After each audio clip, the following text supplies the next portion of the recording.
He walked onto the plane like any other passenger, calm, quiet, and holding a first-class ticket. But just minutes after sitting down, a flight attendant stood over him and said 5 sharp words, "You don't belong up here." She didn't check twice. She didn't ask questions. She made him walk to the back of the plane. What she didn't know? The man she just humiliated with a smile wasn't just another traveler. He was a federal judge with the power to turn her entire world upside down. And with one phone call, he did. Before we start the story, comment below where in the world you're watching from today. And if you enjoy stories like this, don't forget to subscribe and turn on the bell icon so you never miss the next one. He stepped onto the plane quietly, dressed in a navy blue suit with polished shoes and a calm presence that turned a few heads, though he didn't seem to notice. In his right hand, he carried a worn leather briefcase, and in his left, a neatly folded boarding pass.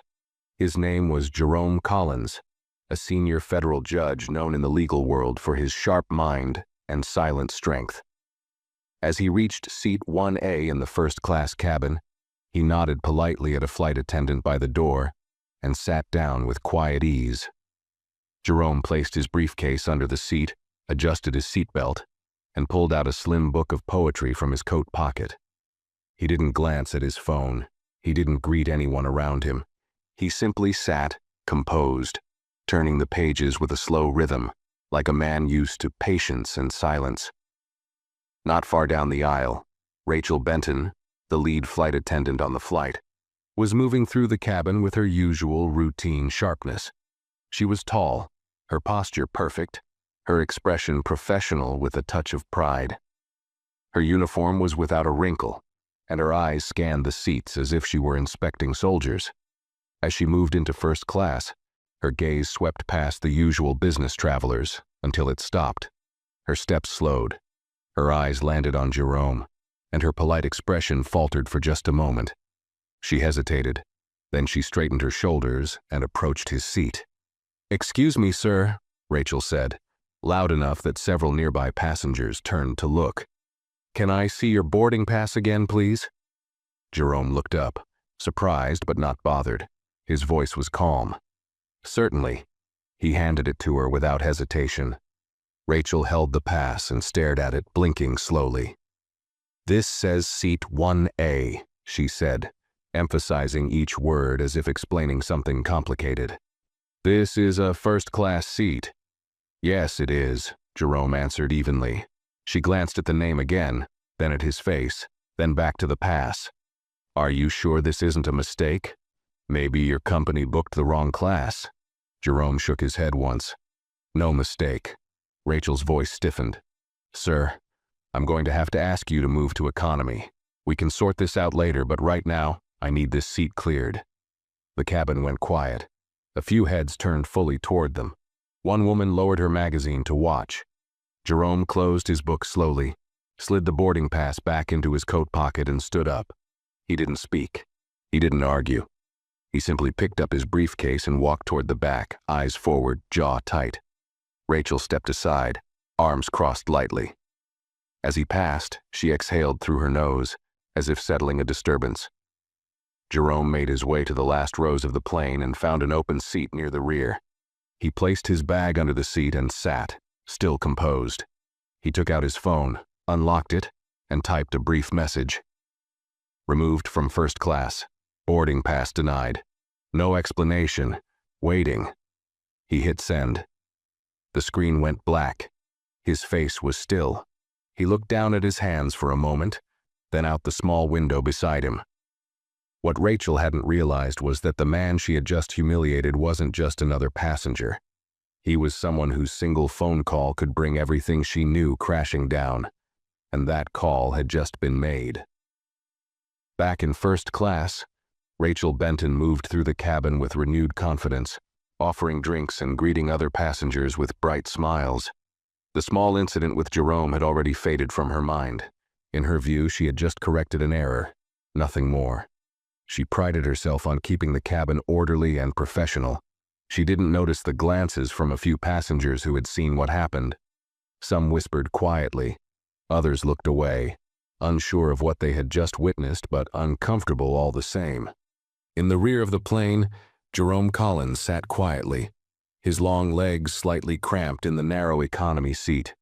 He didn't complain. He didn't sigh. He sat with his hands resting on the armrests, his expression unreadable. But beneath that calm exterior, his mind was moving. He wasn't angry yet. He was disappointed, not just at the humiliation, but at how easily it happened. How casually Rachel had dismissed him without any real cause. His phone vibrated once. The message read, "Who removed you?" "What airline? Flight number?" He responded without delay, typing each word carefully. "Flight 714, Horizon Air. Flight attendant, Rachel Benton." There was no reply. He didn't need one. The person on the other end had all the information they needed. A few rows up, a young flight attendant named Clara Green walked toward the galley to grab extra water bottles. As she passed Rachel, she paused slightly. "Hey, that man you moved earlier? I saw his ticket when he boarded. It really did say 1A. Rachel didn't even look up. "I know what I saw," she said coldly. "The system must have had a glitch or he got upgraded by mistake." Clara hesitated. But he didn't argue. He seemed sure. Rachel turned to face her, her voice low but firm.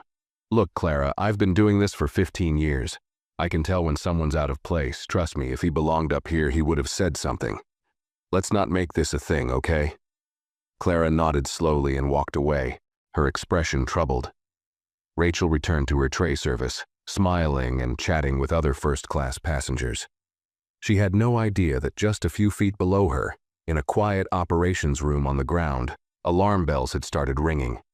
And somewhere in that chain of calls, someone had just uttered the words, "Get the captain on the line, now." In the cockpit, Captain Richard Ames was going through routine flight checks when the in-flight phone beside him lit up. It was an unusual time for a ground operations call. He picked it up, expecting a standard update. Instead, the voice on the other end was clipped and direct. "Captain Ames, this is Malcolm Briggs from Horizon Air's Executive Response Team. We've received a report involving a passenger in first class who was wrongly removed. His name is Jerome Collins." Captain Ames blinked. The name sounded familiar. "He's a federal judge," the voice continued. "Senior bench, known for working closely with the Aviation Oversight Board. He was holding a valid first-class ticket for seat 1A. Your lead attendant forced him to relocate to economy, citing false reasons." The cockpit grew still. The co-pilot looked over, confused. A chill ran through the captain's spine. "Sir," he said carefully, "we weren't informed of any issue in first class." "You are now," Malcolm replied sharply. "We need you to speak with the lead flight attendant immediately. Confirm the situation. Judge Collins has already contacted his office and legal is involved. We've briefed the CEO. I've been instructed to tell you. Treat this as a crisis." Captain Ames swallowed. Understood. He ended the call, slowly replaced the receiver, and turned to the intercom. His voice was calm, but a little tighter than usual. "Lead flight attendant Rachel Benton, please report to the cockpit." In the galley, Rachel stiffened as the message came through. Flight attendants usually weren't summoned mid-air unless there was an emergency. She straightened her uniform, ran a quick hand over her hair, and made her way to the front, heels clicking quietly on the carpeted floor. When she stepped inside the cockpit, the captain turned toward her, his jaw tight. "Rachel, I just got off the phone with ground operations. Did you remove a passenger from seat 1A? Rachel blinked, confused by the question. "Yes, a man was seated there. I checked his pass, but he didn't look." She stopped herself. "Didn't look what?" She hesitated. "I assumed it was a mistake. He didn't fit the usual profile." Captain Ames's eyes narrowed slightly. "You assumed?" Rachel's throat went dry. "Rachel," he said slowly, "that passenger is Judge Jerome Collins. You just moved a sitting federal judge from first class without cause. Legal is involved. The executive team is watching this flight now in real time." Rachel's stomach twisted. I didn't know." "That's the problem," the captain replied. "You should have known. You had his boarding pass. You had access to the manifest. Her voice dropped to a whisper. What do you want me to do? He stared at her for a moment before replying. You're going to fix it. Now. Rachel stepped out of the cockpit with her heart pounding in her chest. The calm control she always carried now felt like a mask slipping off. She moved down the aisle quickly, forcing her expression back into something polite, but her palms were sweaty, and the back of her neck felt hot. As she reached the economy section, passengers turned to look at her. A few whispered. Word had started to spread. Jerome sat quietly in his seat, eyes forward, arms resting gently on the armrests. His posture hadn't changed. He looked like a man at peace, but there was something in the way he held still, like a storm just waiting behind a calm sky. Rachel crouched slightly beside him, forcing a tight smile. Sir, she began, her voice hushed but strained. There's been a misunderstanding. I'd like to escort you back to your original seat in first class. Jerome turned his head slowly to face her. His gaze was level, unreadable. He didn't respond immediately. Rachel's smile flickered. I apologize for the inconvenience, she added quickly, her tone more rehearsed than sincere. He looked at her for a moment longer, then spoke. A misunderstanding? Rachel nodded too quickly. Yes, an error. It wasn't intentional. Jerome raised an eyebrow. You had my boarding pass, you looked at my name. You saw my seat number. What exactly did you misunderstand? The people nearby were listening now, some turning their heads openly, others pretending not to. But all of them were watching. Rachel felt the heat rise to her cheeks. She began, but her voice caught. Jerome continued, his voice calm and even. You didn't question anyone else in first class. Just me. Why is that? Rachel opened her mouth, then closed it. The silence was louder than anything she could have said. Jerome stood slowly, picked up his briefcase, and stepped into the aisle. Let's go, he said softly, but the weight in his tone made Rachel feel smaller with each word. The walk back to first class felt like a march through judgment. Passengers looked at her, their eyes no longer admiring or neutral, but sharp, questioning. Some leaned out of their rows to catch a better look. Jerome didn't say a word as he returned to seat 1A. He placed his bag under the seat again, sat down, and buckled in like nothing had happened. Rachel hovered beside him for a moment, unsure if she should say more. If there's anything you need, she mumbled, please let me know. Jerome didn't even turn his head. He opened his book, flipped to the page he had marked earlier, and continued reading. Rachel turned and walked away, each step slower than the last. She felt every stare on her back. She had returned him to his seat, but it was clear to everyone on board, this was far from over. Rachel returned to the galley like a shadow of the person she had been just an hour ago. Her shoulders, once straight and sure, now slumped slightly, her footsteps heavier. She busied herself with cups and trays, pretending to organize supplies that were already in perfect order. But nothing could distract her from the growing pressure in her chest. She had felt powerful earlier, in control of her environment. Now, the silence from the crew and the stares from the passengers made the cabin feel colder, smaller. Clara stood nearby, her hands folded behind her back. She didn't speak at first. She had seen everything, the public removal, the walk of return, and Rachel's attempt at an apology. The mood had shifted. Even the sound of the engines seemed more distant now. Finally, Clara broke the silence. You okay? Rachel didn't look up. I'm fine. You don't look fine. I said I'm fine, Rachel snapped, then instantly regretted the sharpness in her voice. She closed her eyes for a moment, steadied her breath, then lowered her voice. I just need to get through this flight. Clara watched her for a few seconds, then leaned forward slightly. You know who he is, right? Rachel looked up, her eyes tired. I know now.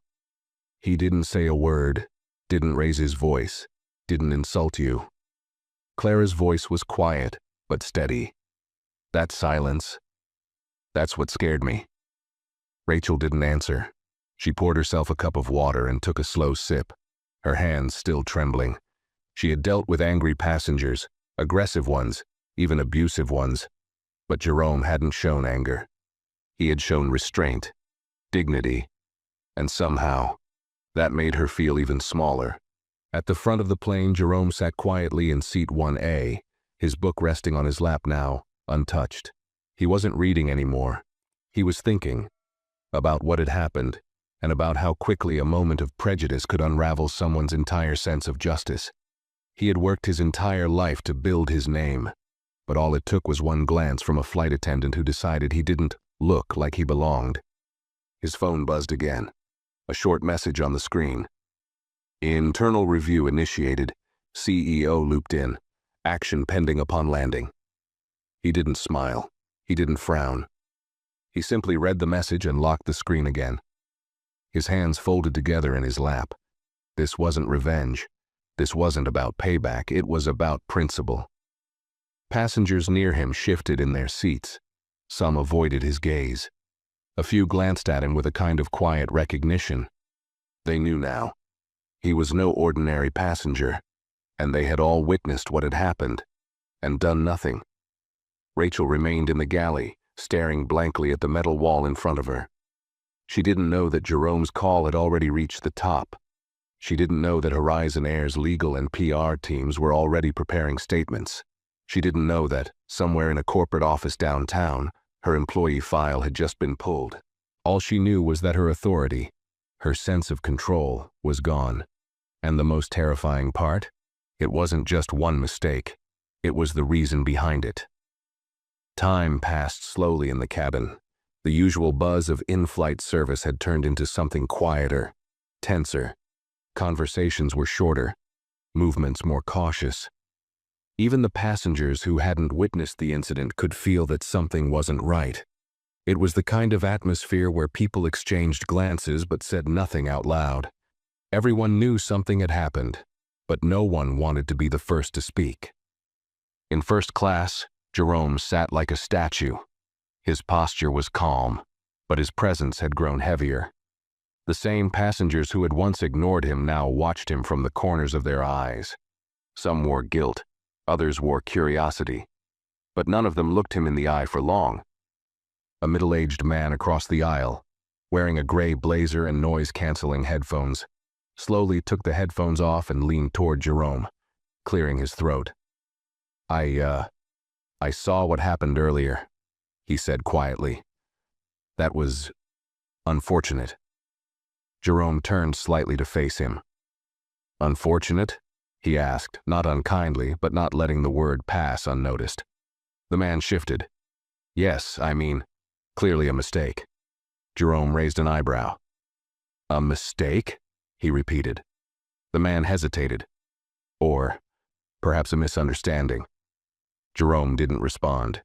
The silence stretched again, thick with meaning. After a moment, he looked away and returned to his seat position. The conversation was over. At the front of the cabin, Rachel stood just behind the curtain, listening to everything. She had stepped out of the galley to check the aisles, but really she was trying to read the mood, trying to gauge how bad the damage might be. And the more she listened, the more unsettled she became.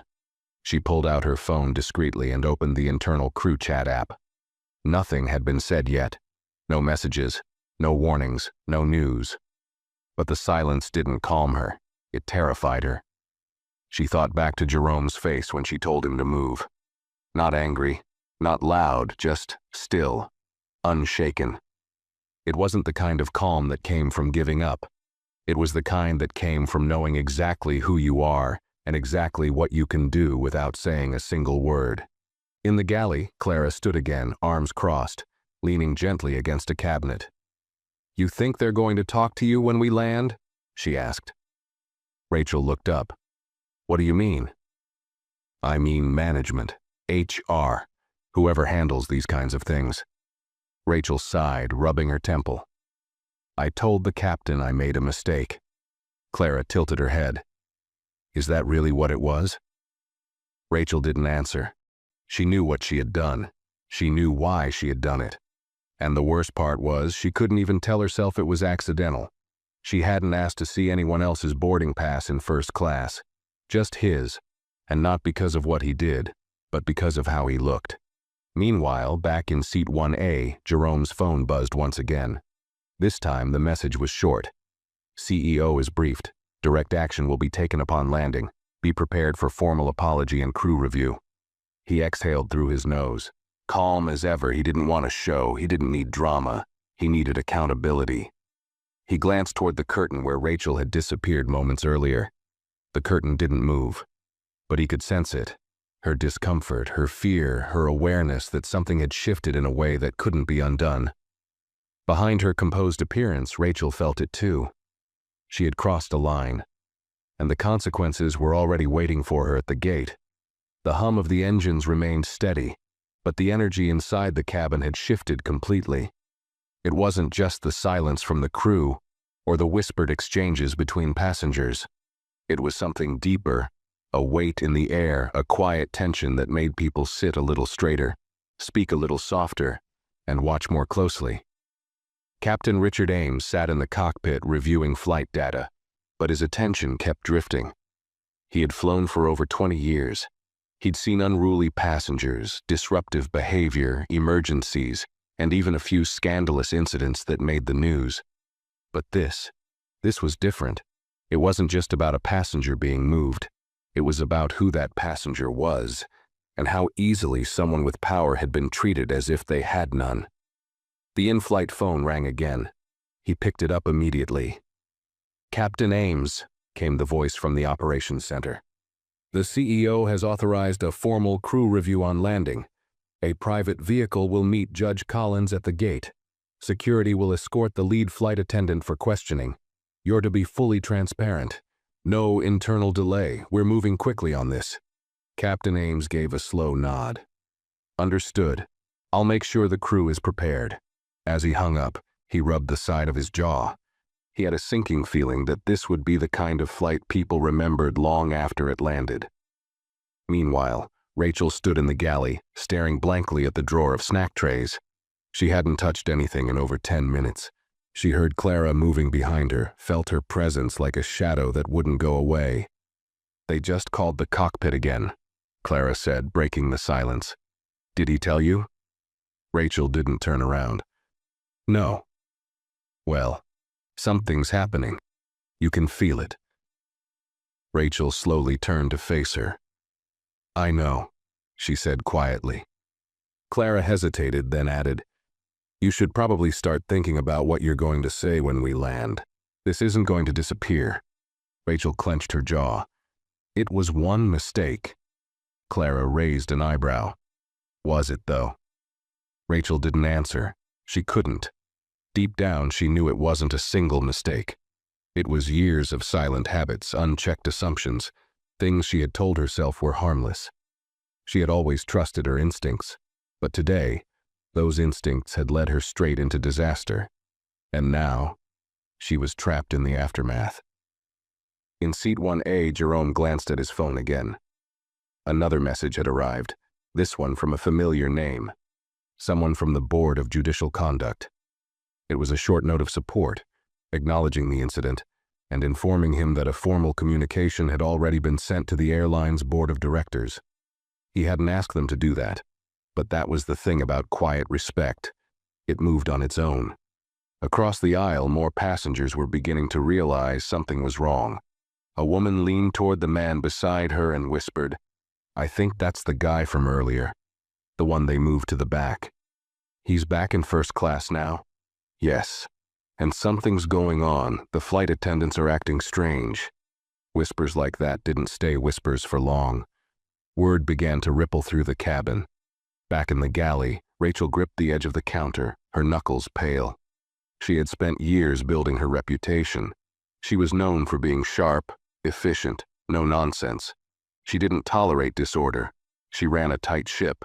But this time, her tight ship had ignored the truth, and now it was heading straight into the rocks. She turned suddenly. "I need a moment," she said flatly to Clara. Without waiting for a reply, she pushed past the curtain and made her way toward the restroom, her steps fast and stiff. As she passed through the aisle, a few passengers looked up.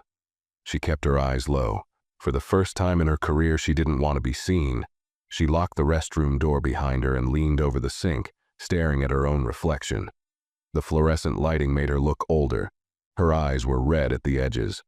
Her lips were pressed tight. She splashed cold water on her face and gripped the counter to steady herself. Her heart was racing, not from guilt, not even from fear of losing her job. It was from something worse, the realization that the damage was done, and it was public. There was no fixing this mid-air, no smoothing it over with a report or a soft apology. Someone had watched her decide, without cause, that a man didn't belong where he had paid to sit. And now that man had every resource, every voice, every platform at his fingertips. And he had chosen not to shout, not to rage, not to threaten. He had chosen to wait. And that silence was about to become louder than anything Rachel had ever faced. The seatbelt sign flicked on with a soft ding, signaling the beginning of descent. The voice of Captain Ames came over the intercom with the usual landing announcement, calm and practiced, but to many in the cabin, it barely registered. Eyes shifted. Conversations stopped. The mood had thickened into something almost physical. Rachel stepped out of the restroom with her hair slightly undone and her eyes dull with exhaustion. She avoided the mirror this time. She had already seen enough. As she walked back toward the galley, her gaze swept over the cabin. She felt the looks, subtle but there. Some passengers glanced up and immediately looked away. Others held their stares for a second longer, not with hatred, but with awareness. She was no longer invisible. She was no longer in charge. Clara stood by the galley entrance. She didn't smile, she didn't move. She just watched. Rachel said nothing as she passed her, brushing past the curtain and grabbing a stack of landing cards. Her hands shook slightly. She wasn't sure if she should continue the routine. Part of her wanted to pretend everything was normal, but it wasn't. She knew that. Everyone knew that. In seat 1A, Jerome buckled his seatbelt with smooth, deliberate motions.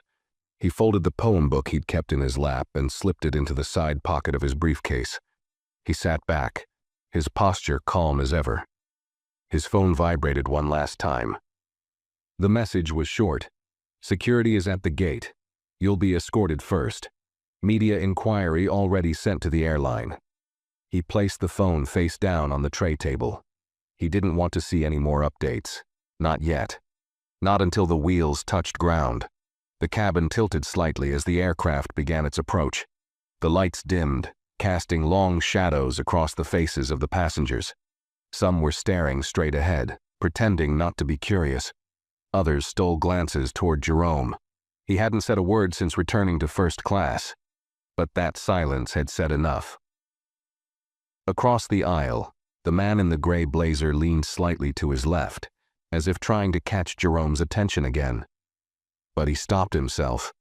There was nothing more to say. He had already said too little when it mattered. Rachel stood frozen by the service area, staring blankly at the safety placards. Her mind was spinning. She didn't know exactly what would happen when they landed. She had never been in a situation like this. She had always been the one writing incident reports, never the subject of them. "Rachel," Clara said softly from behind her. "You should sit down. We're about to land." Rachel turned, surprised by the gentleness in Clara's voice. But it didn't make her feel better. It only made her feel more exposed. "I'll wait," Rachel murmured. "Just a few more minutes." In the cockpit, Captain Ames focused on the controls, his voice calm as he spoke to air traffic control. But his thoughts were elsewhere. He had seen the report sent from the operations team. He had read the subject line. High alert, public relations risk, executive oversight required.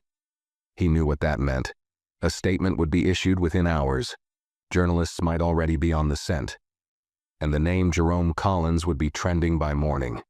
The runway appeared in the distance, blurred by thin clouds. The descent was smooth, steady. As the wheels touched down with a low rumble, a quiet ripple passed through the cabin. But it wasn't the usual collective relief of arrival. It was something heavier. Jerome adjusted his jacket and glanced out the window. His expression didn't change. But the weight of what had happened, of what was still coming, settled deeper in his chest. He had sat silently and watched as the people around him had pretended not to see. He had been moved without cause, dismissed without thought, and only after a single message did anyone even care to ask what had happened. And now, the door at the front of the plane was about to open. Rachel stood still as the brakes hissed and the aircraft slowed to a gentle halt. Her throat was dry, her hands cold, and for the first time in her entire career, she wasn't sure what to do next. Because now, the flight was over, and her reckoning had just begun.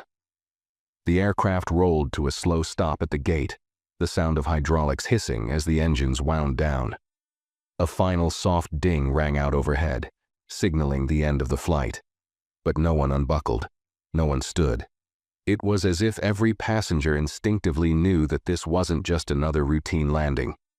Rachel stood in the galley, unmoving. Her eyes were fixed on the front door of the plane, which still hadn't opened. She couldn't hear the chatter of passengers anymore. Couldn't hear Clara shifting trays or folding blankets. All she could hear was the sound of her own pulse thumping hard in her ears. Her breath caught as the intercom crackled to life.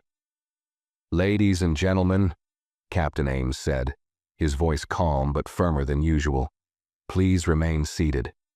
We'll begin deplaning shortly. Thank you for flying with us."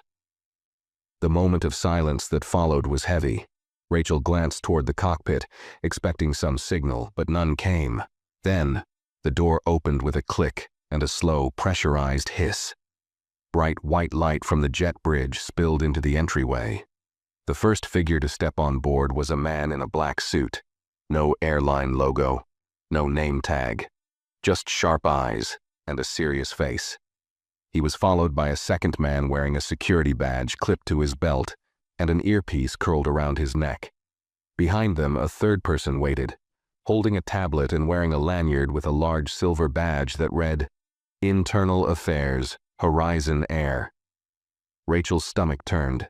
The suited man nodded at the captain, then turned to Clara.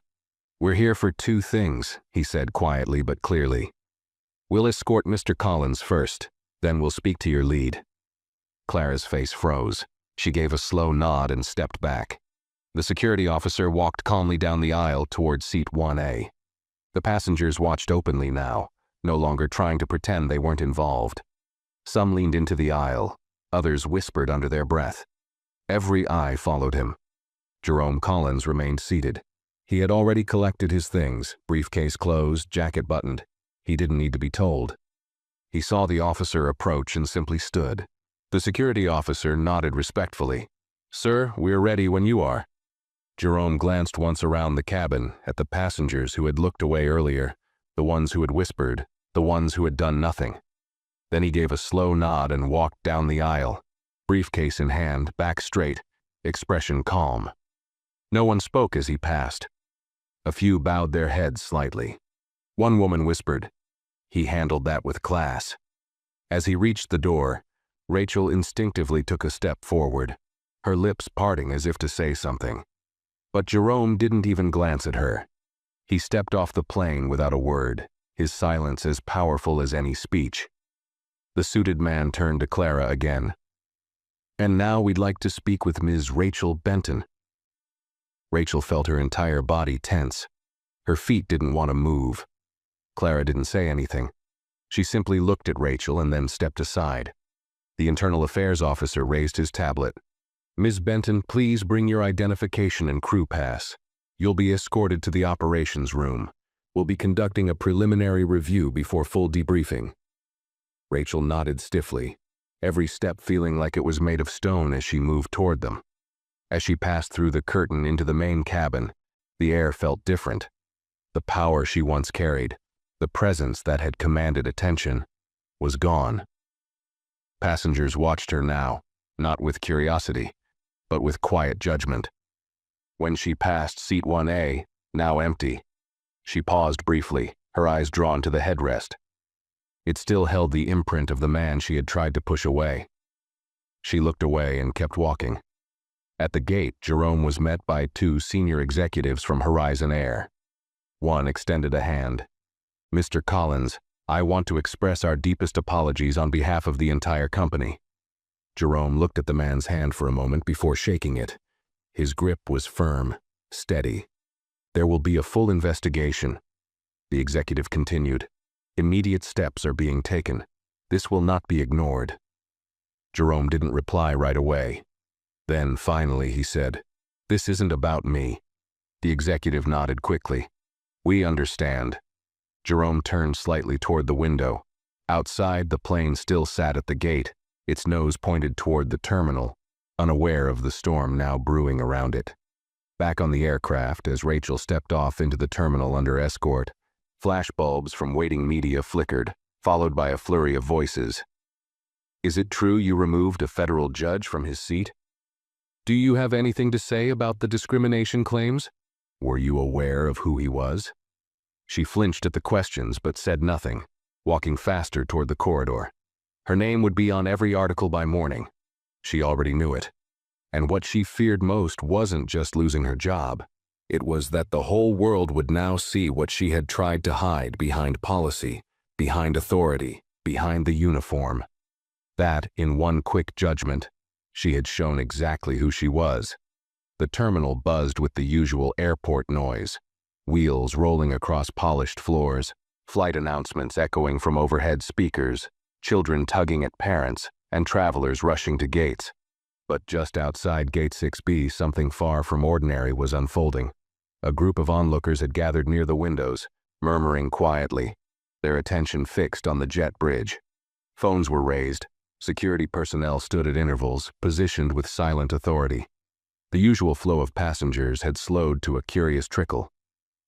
Jerome Collins stood just past the arrival gate, surrounded by a small circle of airline executives and legal staff. Though several tried to speak, he responded with little more than nods or brief acknowledgments.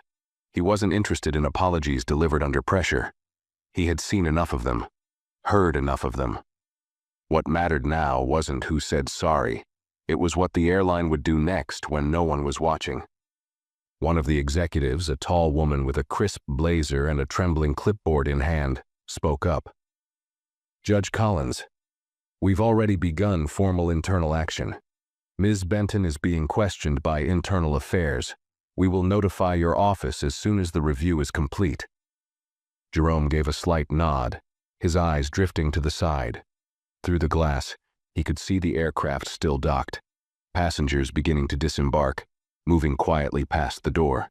Their eyes searched the terminal for taxis and luggage signs, but occasionally they would glance toward him.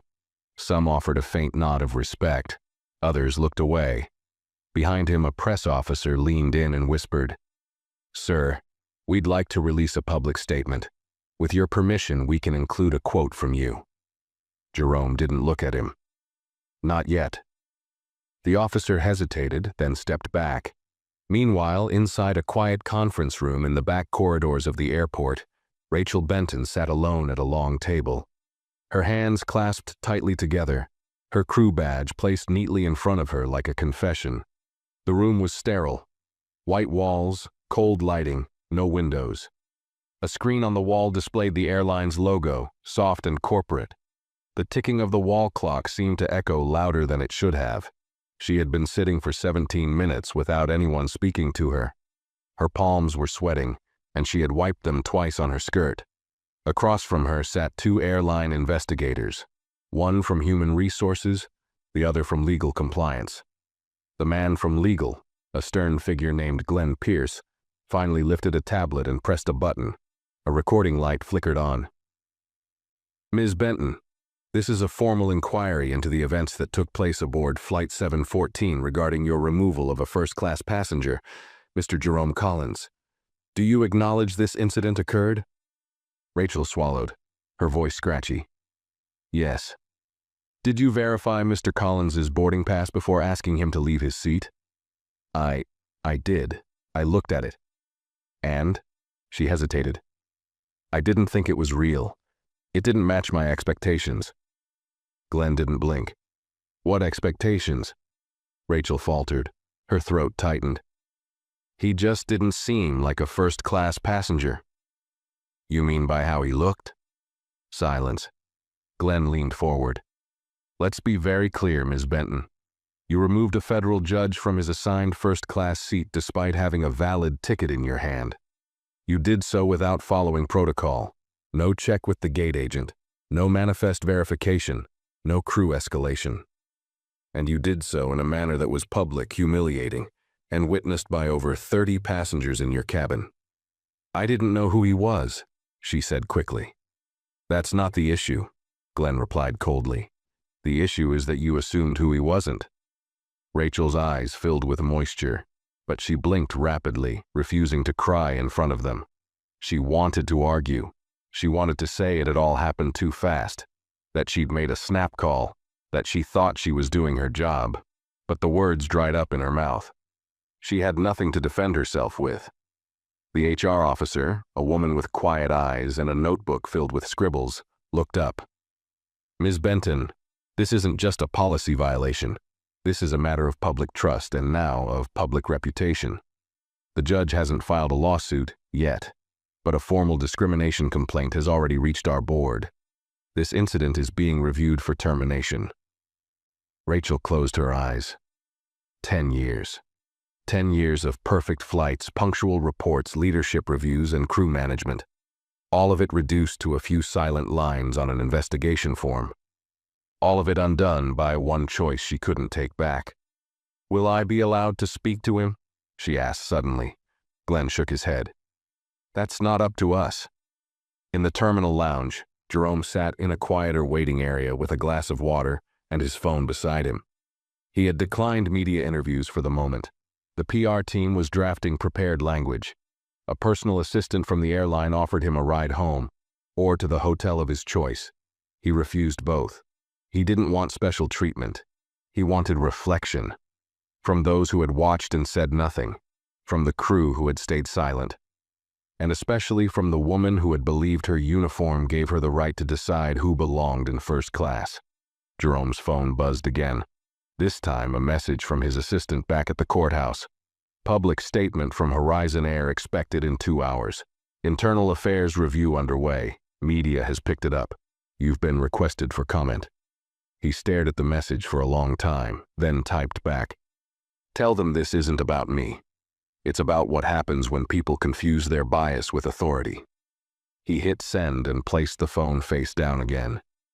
Outside, passengers moved like they always did, rushing to connections, grabbing coffee, pulling luggage behind them with tired arms. The world didn't stop for injustice. It never did. But today, it had noticed. And Rachel Benton. She was no longer just a name on a crew list. Inside the quiet administrative corridor of the airport, Rachel sat slouched forward in her chair, staring at her crew badge as if it were no longer hers. Her once pristine uniform now looked like a costume, something worn to play a role she no longer believed she deserved. The internal affairs team had stepped out for a moment to gather additional documentation, but the silence in the room was louder than any interrogation. Her thoughts raced, disjointed and looping. Why did I do that? Why didn't I check again? Why him? Why only him? She had thought this job was her identity. Her reputation was flawless, or so she believed. She'd been promoted faster than others, often praised for her efficiency and control. But none of that mattered now, because the one thing she was never supposed to lose, her judgment, was what had failed her. Across the airport, Jerome sat in the executive lounge, though he hadn't touched the refreshments offered to him.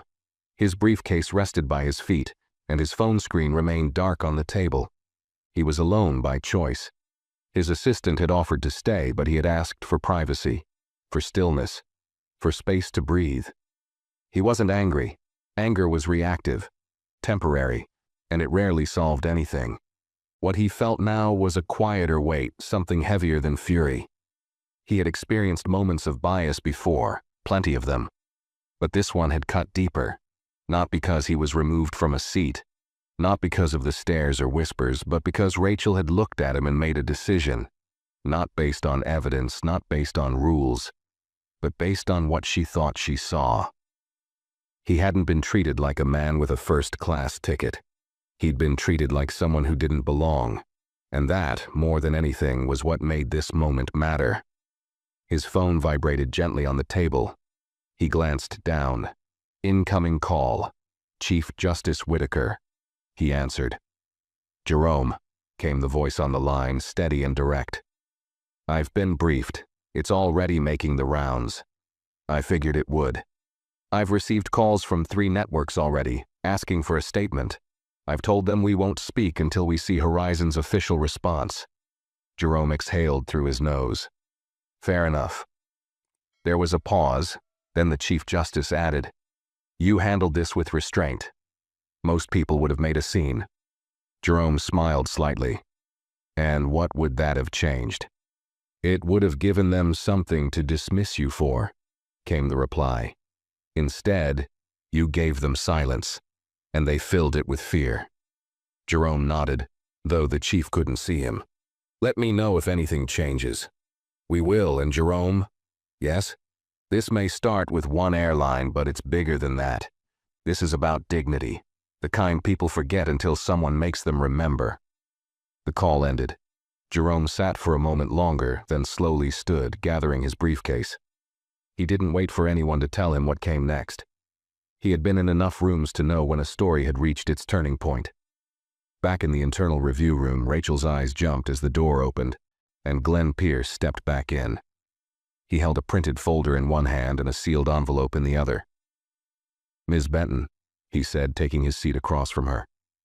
After review of your conduct, and under direct order from senior management, your position as lead flight attendant is being placed under suspension, effective immediately. Rachel's hands tightened into fists, her nails digging into her palms. You will be required to attend a formal disciplinary hearing within 5 business days, Glenn continued. Until then, you are not to engage in any work duties, enter airline premises, or contact passengers from Flight 714. She said nothing. She didn't argue. She didn't even look surprised. Glenn slid the sealed envelope across the table. These are your terms of suspension. You may read them later. Do I still get to speak to him? She asked, her voice low. Glenn hesitated. That's not our call to make. He hasn't requested any contact. Rachel nodded once, blinking hard to fight the sting in her eyes. He didn't scream, she whispered. Glenn leaned forward slightly. He didn't. He didn't even argue with me. No, he didn't, Glenn said again. And that's what's going to stay with everyone. Because silence from someone like him speaks louder than anything else. Rachel felt something inside her crack. A kind of sorrow she hadn't allowed herself to feel before. Not guilt over the punishment, but over the realization that he had carried the humiliation for her mistake so gracefully, and that she had offered him nothing but her assumptions in return. Later that afternoon, Horizon Air released an official statement. We acknowledge an incident involving a passenger of high standing who was subjected to improper treatment by a senior crew member aboard Flight 714. We are conducting a full investigation. The airline does not tolerate discriminatory conduct under any circumstance. But public response had already begun writing its own version. Across social media platforms, videos and posts emerged from passengers who had seen the incident unfold. He said nothing, just picked up his bag and walked to the back. The whole cabin felt it. We all watched. None of us said a word. That's the part I can't stop thinking about. She looked right at him, and just decided. I've seen that before, too many times.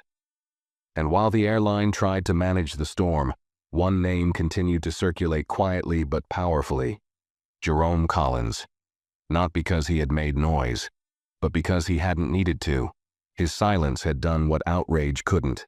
It had exposed something too real to ignore. 3 days had passed since Flight 714 landed, and yet the echoes of what occurred mid-air had not faded. They had multiplied. The video hadn't even come from Jerome. It came from a college student seated in business class, who had quietly recorded the interaction between Rachel and Jerome as it happened. She hadn't meant to capture a viral moment. She had simply sensed something wasn't right. The video was only 48 seconds long. It showed the moment Rachel demanded the seat be vacated, the moment Jerome quietly stood, and the moment he walked down the aisle toward the back of the plane without saying a single word. No shouting, no confrontation, just silence. But that silence, recorded through the grainy lens of a phone camera, reached over 4 million views in less than 2 days. News outlets picked it up. The headlines varied in wording, but not in tone. Federal judge removed from first class despite valid ticket. Discrimination in the skies, airline under fire. Flight 714, silence that sparked a firestorm. Talk shows debated it. Commentators dissected it. Aviation professionals weighed in on protocol violations, and legal analysts pointed out the deeper systemic implications. But for Jerome Collins, the whirlwind outside meant little.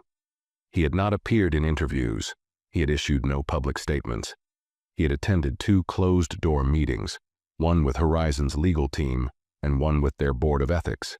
He spoke clearly, briefly, without anger, without vengeance, just facts. When asked if he intended to sue, he simply said, "That depends on what you do when the cameras are gone." Meanwhile, Rachel Benton had gone home, suspended, silent, forgotten by those who once praised her professionalism.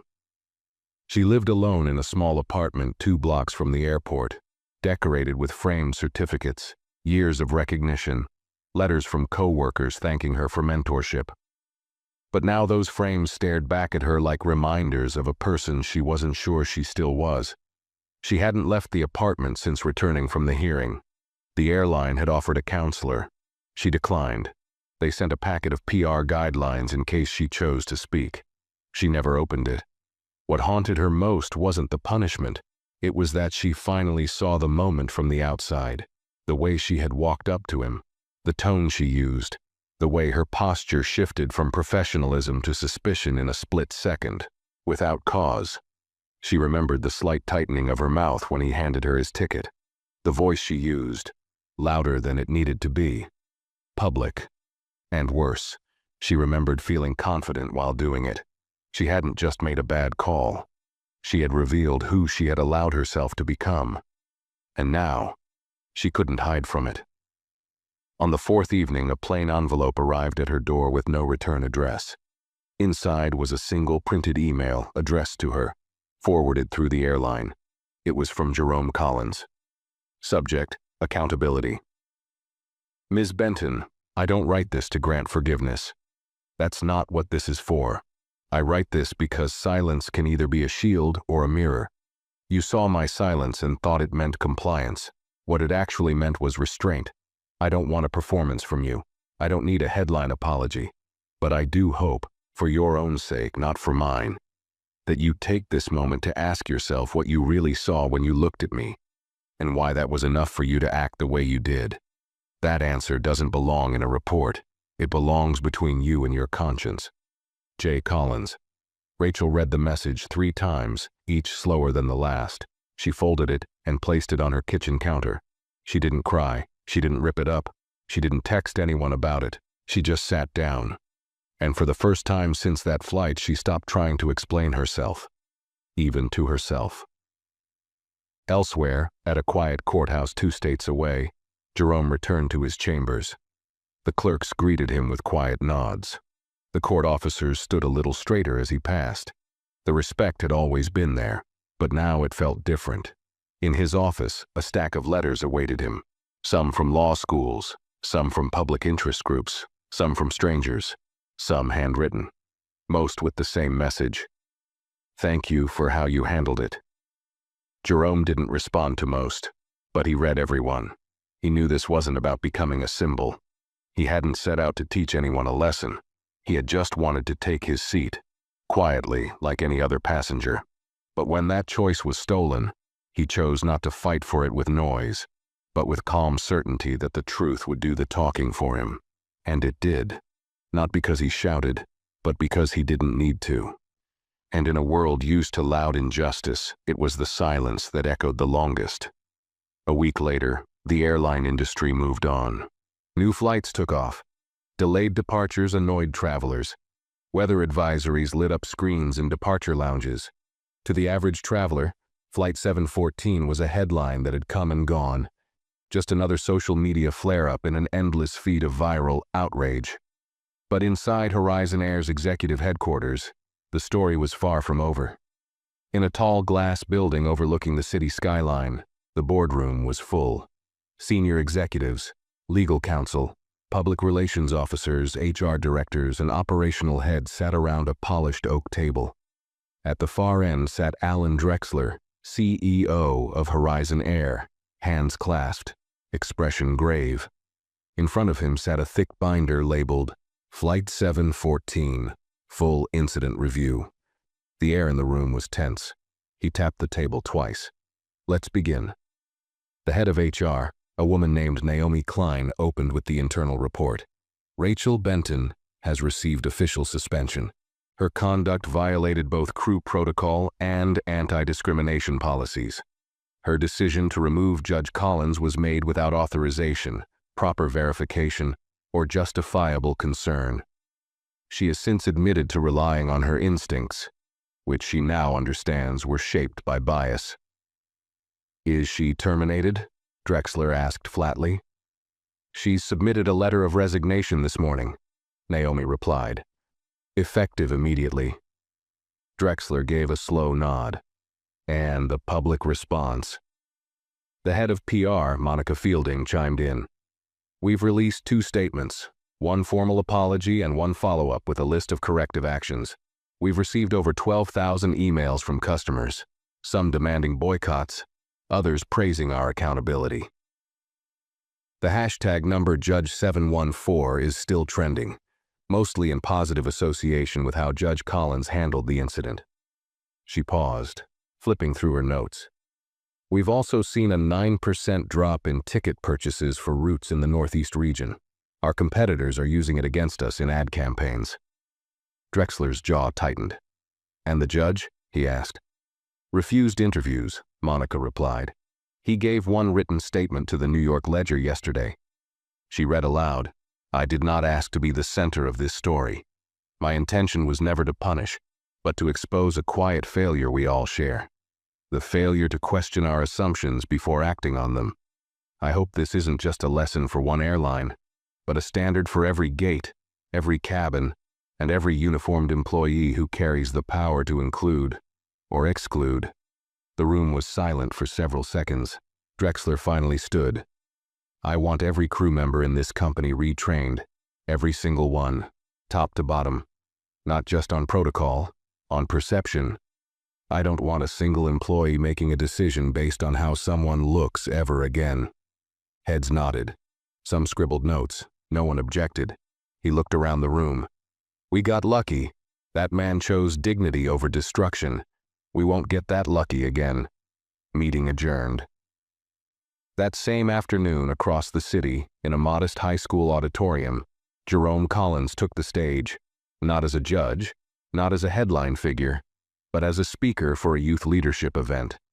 The audience was a mix of high school students, local teachers, and parents. He wasn't there to talk about airline policies. He was there to talk about restraint. I was taught, he began, his voice low but firm, that power is not shown in how loud you speak, but in what you choose not to say. He paused, letting the words settle in the quiet room. Sometimes, silence is a shield. Sometimes it's a mirror. And sometimes, it's the only tool left to show someone the weight of what they've done. He looked out over the audience. Young faces, eyes wide, some confused, some understanding. I've sat on a bench in a courtroom for nearly 2 decades. I've listened to hundreds of voices trying to defend a moment they can't take back. And do you know what's almost always missing in their explanations? A pause, then accountability. That word echoed differently than any gavel he had ever dropped. Meanwhile, in a small apartment not far from the city, Rachel Benton read those words in a newspaper left outside her door. She hadn't opened it by habit. She didn't expect her name to be there. She read every line of Jerome's speech without blinking. Then she folded the page and placed it beside the envelope that still sat untouched on her kitchen counter, the one with her official resignation confirmation. No one had contacted her, no media, No friends from work. No supervisors. She was alone now. And that, perhaps, was the point. Because for the first time in years, she was forced to sit with the version of herself that had been unchallenged, unquestioned, until one man quietly made the world look her way. And still, he never raised his voice. She looked at his words again and whispered them aloud. Power is not shown in how loud you speak, but in what you choose not to say. He paused, letting the words settle in the quiet room. Sometimes silence is a shield, sometimes it's a mirror, and sometimes it's the only tool left to show someone the weight of what they've done. He looked out over the audience. Young faces, eyes wide, some confused, some understanding. I've sat on a bench in a courtroom for nearly 2 decades. I've listened to hundreds of voices trying to defend a moment they can't take back. And do you know what's almost always missing in their explanations? A pause. Then, accountability. That word echoed differently than any gavel he had ever dropped. Meanwhile, in a small apartment not far from the city, Rachel Benton read those words in a newspaper left outside her door. She hadn't opened it by habit. She didn't expect her name to be there. She read every line of Jerome's speech without blinking. Then she folded the page and placed it beside the envelope that still sat untouched on her kitchen counter, the one with her official resignation confirmation. No one had contacted her, no media, no friends from work, no supervisors. She was alone now. And that, perhaps, was the point. Because for the first time in years she was forced to sit with the version of herself that had been unchallenged, unquestioned, until one man quietly made the world look her way. And still, he never raised his voice. She looked at his words again and whispered them aloud. Power is not shown in how loud you speak, but in what you choose not to say. Then, for the first time in days, she stood up, walked to her desk, and opened her laptop. Not to defend herself, not to explain, but to begin writing the apology no one had demanded, but one she finally understood she needed to give. Not for headlines, not for her job, for the man who never raised his voice, because he didn't need to. It had been nearly 2 weeks since the incident on Flight 714, and while the public's attention had gradually shifted to other stories, in certain corners of the world, legal offices, airline union meetings, civil rights forums, the story was far from over. It had sparked more than outrage. It had sparked conversation, review, and most of all, reflection. At a small community college on the east side of the city, Jerome Collins was invited as a guest speaker by a professor of sociology. The topic wasn't air travel or discrimination laws, it was perception versus truth. The room was filled with students who had seen his story unfold in headlines and hashtags, but had never heard directly from him. He didn't carry notes, he never did. I want to talk about power, he began, resting his hands on the podium. Not the kind that comes from position, but the kind that comes from how we choose to respond when someone tries to take our dignity. The room was completely still. He looked around, locking eyes with a few of the students. I was told to move from a seat I paid for. No explanation, no real reason. Just a decision someone made about me based on what they thought they saw. He paused. I could have fought, yelled, demanded. But I've learned that shouting in rooms that weren't built to hear you doesn't always open doors. Sometimes it just gives them more excuses to close them. He stepped away from the podium slightly. So instead, I waited. I made one call. Not because I wanted revenge, but because I wanted accountability. He paused again. And now the world is asking itself a question it should have asked long ago. How many other people didn't have that phone number, that influence, that platform? How many people were pushed out of their rightful seats, and no one ever saw it? The room stirred. A girl in the front row nodded, visibly moved. A young man in the back wiped his eyes and looked down at his notebook. Jerome continued, his voice even but charged. What happened to me isn't the worst thing I've experienced, not by far. But the reason it matters is because it happened in public. It happened while people were watching, and they said nothing. Not because they're bad people, but because they've been taught to stay quiet, to not cause trouble, to look the other way. He leaned forward slightly. You have to unlearn that.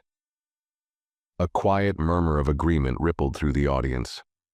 Elsewhere, far from the spotlight, in a therapy office across town, Rachel Benton sat on a couch, her eyes red-rimmed and her fingers twisting a tissue in her lap.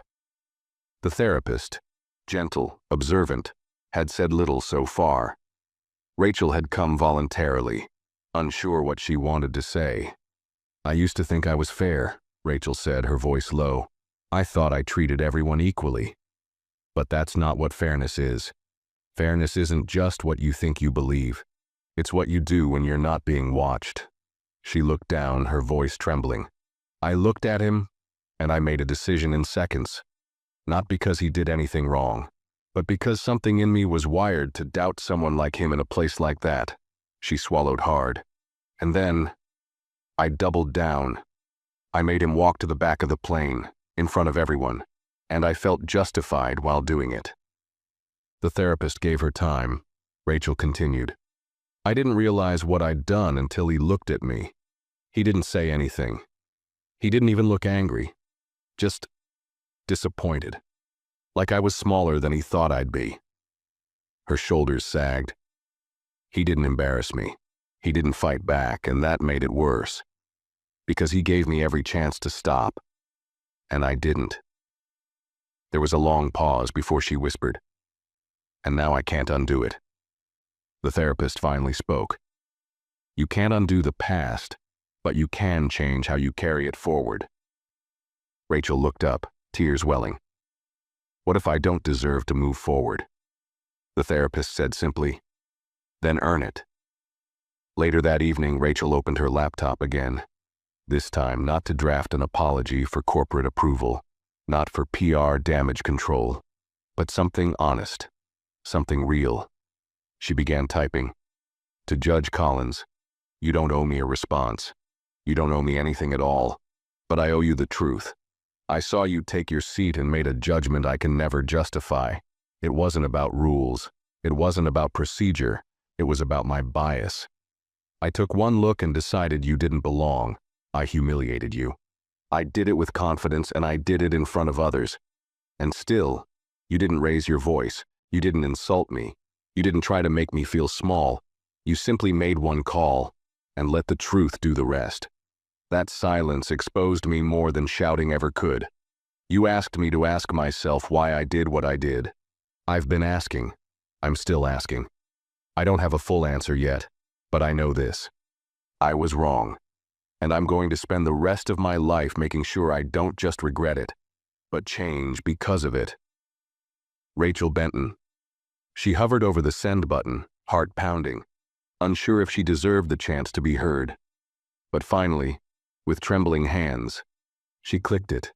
And in that small, quiet moment, without a uniform, without authority, without power, she did something she hadn't done in years. She told the truth. And somewhere in the city, far from cameras and headlines, Jerome Collins received the message. He read every word. Then he closed his laptop, and for the first time in 2 weeks, he exhaled. The morning sun filtered softly through the tall windows of Jerome Collins's study. The air was still, filled only with the quiet hum of a ceiling fan and the distant chirping of birds outside. He sat in his armchair, a fresh cup of coffee resting beside him, and his laptop open in his lap. The email from Rachel Benton still sat on the screen, unanswered, untouched since last night. He'd read it 3 times already. It wasn't just the words that lingered, it was the weight behind them, the clarity, the rawness, the absence of excuses. For a woman who had once spoken over him, dismissed him, and walked away with pride, this email didn't read like a performance. It read like a confession. He didn't know if she meant every word. People often said the right things after the consequences hit. But this didn't feel like she was trying to reclaim her career or image. It felt like she was trying to rebuild her self-worth from the ground up. Jerome leaned back in his chair, folding his hands together. He wasn't a man who carried grudges. His entire life had taught him how heavy they were. He had learned that the world would offer no shortage of moments to feel wronged, to feel betrayed, to feel reduced by someone's shallow view of you. But he also learned that the truest test of a man wasn't what he did when others respected him. It was what he chose when they didn't. That choice had followed him onto Flight 714. That choice had made the world stop and watch. And now, that same choice had turned an apology into something bigger than he expected. Across the city, Rachel sat on a park bench, her first time outside in over a week. She wore no makeup, no uniform, no mask of control or confidence. Just jeans, a coat, and a face that looked a little older than it had 2 weeks ago. The world hadn't fallen apart, but hers had. And maybe it needed to. She watched people pass, fathers with strollers, students on bikes, elderly couples arm in arm. She wondered how many times she'd passed someone like Jerome before, at the grocery store, in hotel lobbies, boarding gates, and thought nothing of it. Or worse, thought something she never questioned. A child on the swing nearby laughed, and for a moment Rachel smiled, not because she felt better, but because life hadn't stopped. The world had gone on, and she had a chance, however small, to meet it with new eyes. Back in Jerome's study, he finally clicked reply. He didn't write much, he didn't need to. Ms. Benton, I accept your apology. Not because I need it, but because you do. I hope you never forget this, and I hope you never stop doing the hard work of becoming better. That is the only apology that truly matters. JC. He hit send. And just like that, the final chapter of the story began. Not the kind written in headlines, not broadcasted across comment sections or media panels, but the quiet kind. The kind that lives in changed hearts, in humbled egos, in new conversations that start because one man refused to raise his voice. And one woman finally decided to listen. Days turned into weeks. The public forgot the story. New scandals replaced old ones.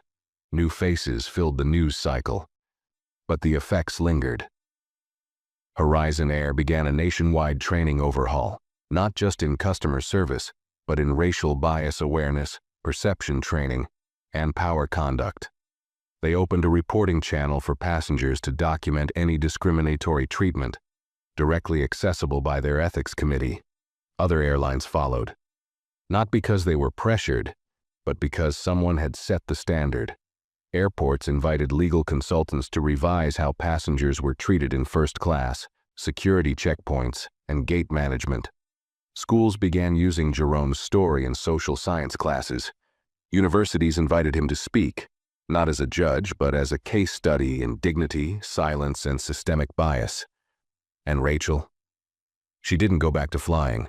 She didn't try to sue or defend herself online. She took a job at a local community center, helping young people prepare for job interviews, travel, and public interaction. She spoke openly about her mistake, about the blind spots she once carried with pride, not as a hero, but as someone who had fallen hard enough to learn the cost of certainty without compassion. In a small classroom one day, a teenage boy raised his hand and asked, "Why didn't he shout at you?" Rachel paused, her voice catching in her throat. Then she said softly, "Because he knew something I hadn't learned yet." "What's that?" the boy asked. "That silence doesn't mean weakness," she said. "Sometimes it means you've already won." The room was quiet, the kind of quiet that leaves you thinking long after you've left it. And somewhere far from that classroom, on a quiet walk back to his courthouse, Jerome Collins stepped into his chambers, greeted his clerk, adjusted his robe, and took his seat, exactly where he belonged. No one questioned it, no one challenged it, and no one dared to ask if he had earned it, because this time, the world had finally learned. Some people don't have to prove they belong. They always did. They were just waiting for everyone else and to catch up. If you liked this video, make sure to give it a thumbs up, share your thoughts in the comments, and don't forget to subscribe to the channel for more powerful stories coming soon.